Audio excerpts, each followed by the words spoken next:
За съжаление, общата тенденция е такава. В страната имаме най-вероятно около 200 000 неактивни лица. На фона на местата, които са свободни 260, тези лица биха могли да запълнят тая празнота, но те трайно не го правят. Затова Министерския съвет прие постановление 78, за да ги най-напред да ги открием тези лица.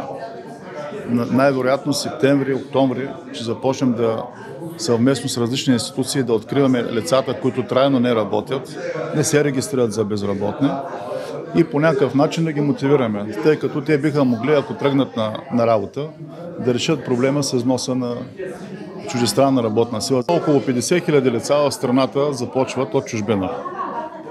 В Ямбол имаме от Непал, имаме хора от Украйна, имаме узбеки, даже се появиха, но те са много мобилни и, за съжаление, нашите работодатели дават заплати, които не ги удовлетворяват и те успяват да намерят работа при други работодатели.